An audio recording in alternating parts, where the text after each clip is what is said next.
I'm Wolfie. I'm Evan. This is our presentation on the Allee effect.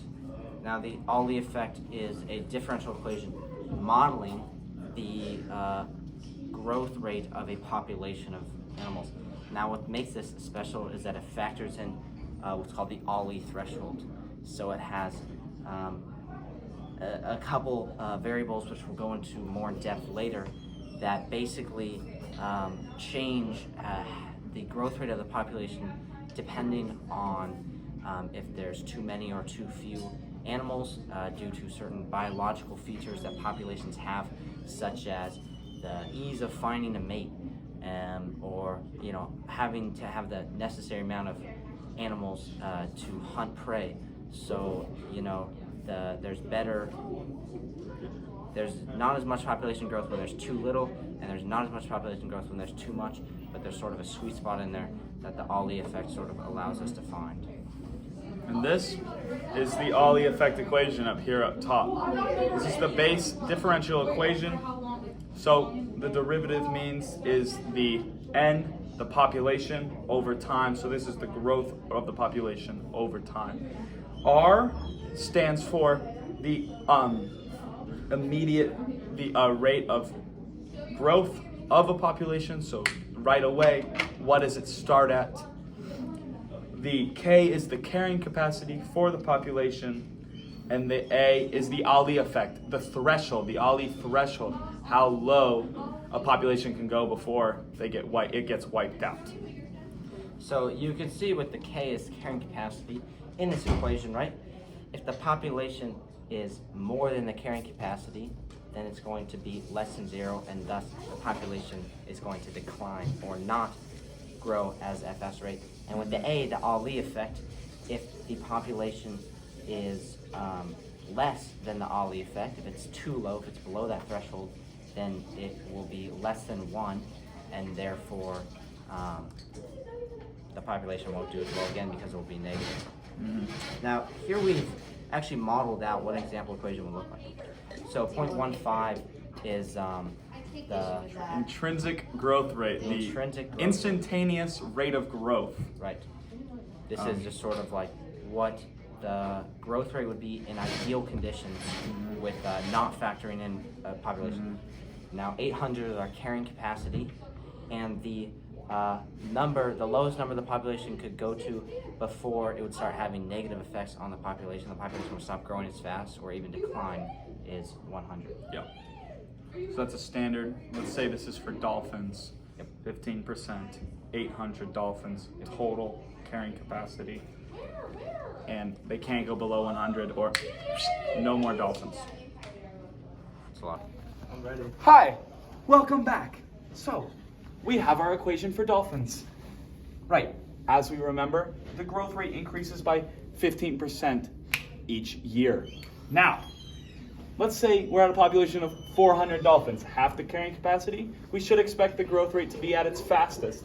Now, we're gonna go 0.15 times 400 times 1 minus 400 over 800 times 400 over 100 minus 1.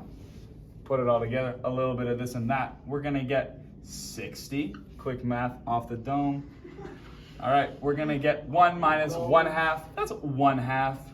And we're gonna get 4 minus 1. That's a quick 3.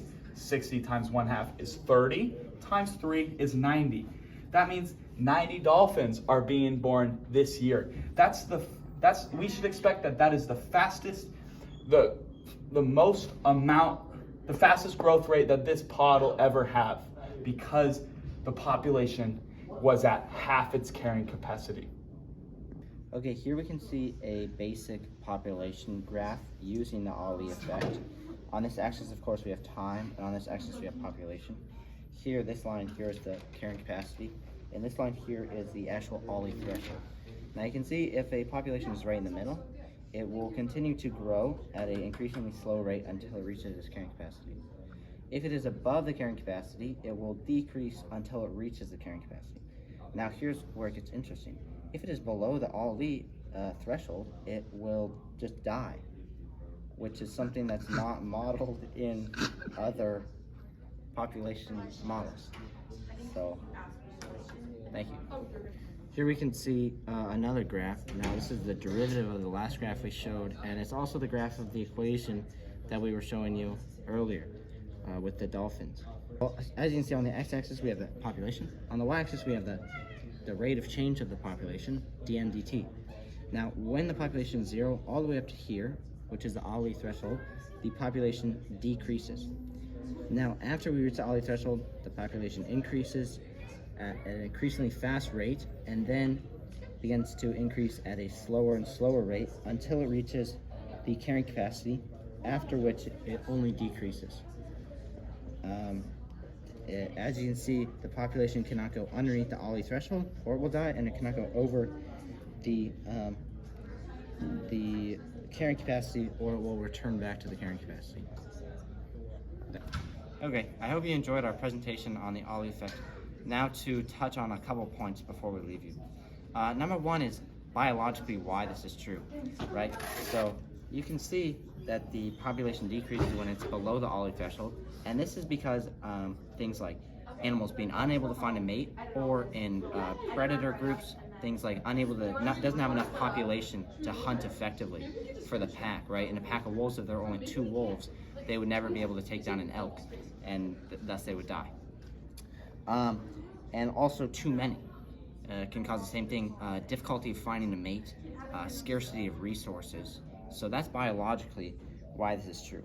And the final thing that we didn't quite touch upon in our equations is that you can add extra variables to these equations that model other more complex aspects of population, such as predation rates or emigration rates, which is animals leaving their population. So the Allee effect is very versatile, has a lot of interesting equations that can be applied to a lot of real-world scenarios. I hope you enjoyed our presentation. Thank you.